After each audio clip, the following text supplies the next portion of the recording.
सध्या आपण पाहतोय की कशा पद्धतीने राजकारणामध्ये वेगवेगळ्या घडामोडी घडतायत आणि याच पार्श्वभूमीवर एक महत्त्वाची घडामोड घडलेली आहे.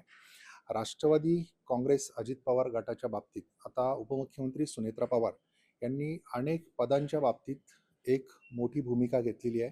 ज्या पद्धतीने गेल्या काही दिवसांमध्ये जे राष्ट्रवादी काँग्रेस महिला प्रदेशाध्यक्षपद हे रिकामं होतं, तिथे वैशालीताई नागवडे यांची वर्णी लागलेली आहे. आणि दुसरं म्हणजे राष्ट्रवादी काँग्रेस महिला युवती जे प्रदेशाध्यक्षपद आहे ते निर्मला नवले, ज्या शिरूर तालुक्यातील कारेगाव इथल्या माजी सरपंच देखील होत्या आणि त्यांनी यापूर्वी देखील याच संघटनेमध्ये कार्याध्यक्ष पद देखील सांभाळलं होतं.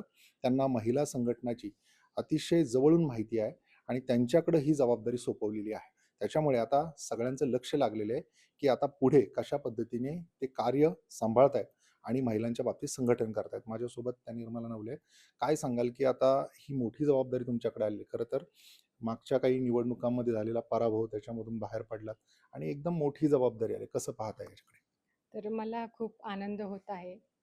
राष्ट्रवादी काँग्रेस पार्टीच्या राष्ट्रीय अध्यक्षा, माझ्या मार्गदर्शिका आदरणीय सुनेत्रावहिनी अजितदादा पवार आणि इतर सर्व पक्षश्रेष्ठींनी माझ्यावर विश्वास ठेवून मला राष्ट्रवादी युवती प्रदेशाध्यक्ष पदाची जबाबदारी सोपवली.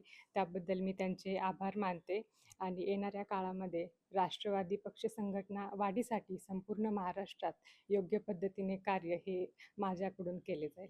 निश्चित आता महिलांचे काही अनेक प्रश्न आहेत. खरं तर मागच्या काही काळामध्ये आपण पाहतो की कशा पद्धतीने महिलांच्या बाबतीतले जे काही स्वावलंबन असेल किंवा इतर काही महिलांचे प्रश्न असतील, याकडे तुम्ही आता हे पद आल्यानंतर कशा पद्धतीने काम करणार आणि तुमच्याकडे सगळ्याच महिला त्या दृष्टीने पाहतायत? तर महिलांचे आणि युवतींचे अनेक प्रश्न आहे. त्यामध्ये शिक्षण असेल, रोजगार असेल, बरोबर सुरक्षितता आणि उद्योजकता हे देखील महत्त्वाचे विषय आहे. तर या सर्व क्षेत्रामध्ये मी आदरणीय वहिनींच्या खाली अत्यंत उत्तम पद्धतीने कार्य करेल.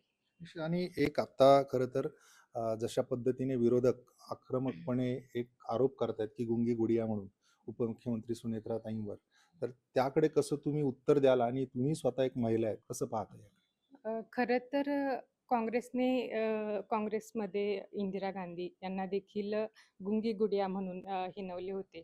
त्यामुळे काँग्रेसला याची आयडिया आहे, की एका महिलेला असं अपमानास्पद बोलणं हे किती वाईट असतं. परंतु तरी देखील त्यांनी आदरणीय वहिनींवरती टीका केली.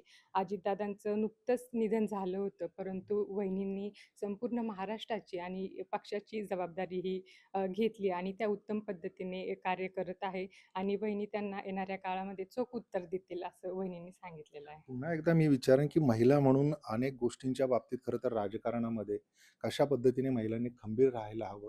कारण बऱ्याच ठिकाणी आपण पाहतो की सरपंचपदी महिला बसते, हं, परंतु तिचा पतीच अशा पद्धतीने कार्यभार पाहत असतो. हं. याकडे तुम्ही कसं सांगाल की महिलांनी सक्षम कसं व्हायला? सरपंच महिला असते आणि पतीचा वावर तिथे असतो. परंतु त्यांचं मार्गदर्शन देखील महत्त्वाचं असतं.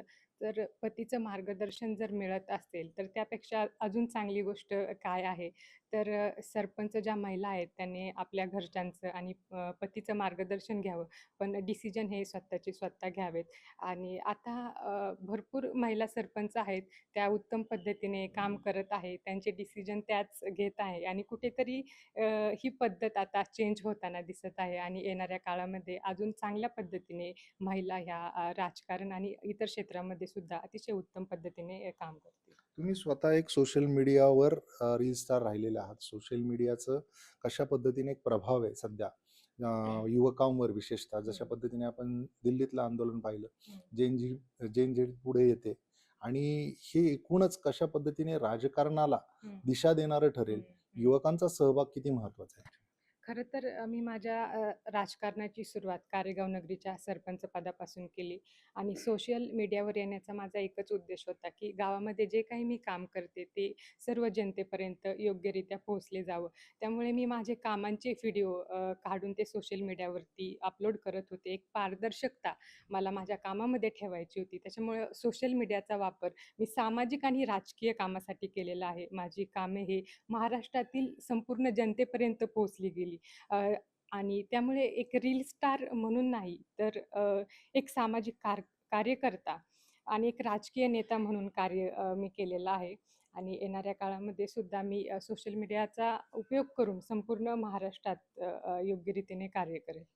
पाठीमागे झालेला एक पराभव, तो कुठे मानसिक खच्चीकरण झालं तुमचं आणि पुन्हा एकदा आता हे पद मिळाल्यामुळे तुम्हाला बळ मिळेल, असं काही आहे का? खरं तर जो नेता इलेक्शन लढवतो, तर त्याला हार आणि जीत ही पाहायला लागती.